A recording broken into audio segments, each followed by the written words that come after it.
Teddy's mother Bella and others on the opposite side talk about the incident. Bella agrees that Rebecca must be silenced for the message to reach others. The boundary of the mob is fear. Renfield is looking for innocence in his favorite restaurant. Rebecca and Chris will soon be at the restaurant because they discovered a pen from that establishment at the crime scene. Just then Teddy and his goons show up to kill Rebecca, who is not at all hinged seeing the gun at her face.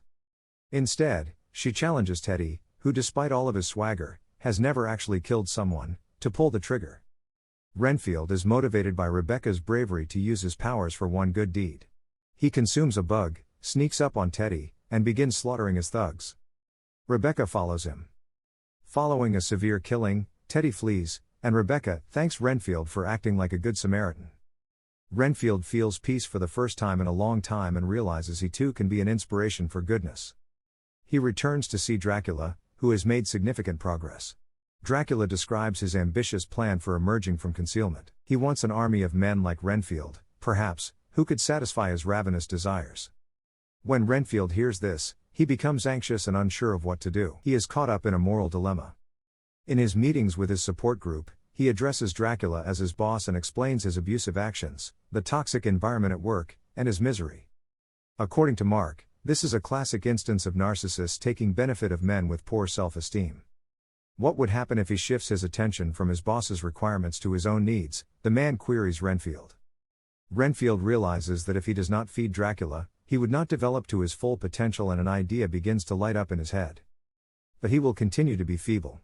Later, Renfield purchases a home for himself and invites Rebecca for coffee. She hands her sister Kate the pen so she can examine it as proof. On the other hand, Bella discovers Renfield through the CCTV footage and locates where he is hiding. As soon as they arrive, Teddy and his men are met by Dracula while searching for Renfield. After killing everyone, Dracula grabs Teddy by the neck and asks. Teddy describes Renfield's bravery, including how he saved several innocent people, to his dismay.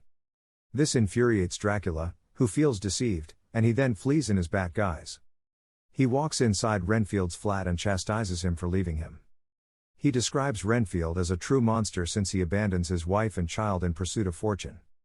He is controlling Renfield in a narcissistic manner, and Renfield attempts desperately to read statements from his support group's handbook. The team is a part of Lifespring Church's outreach initiative, which once managed to apprehend Dracula.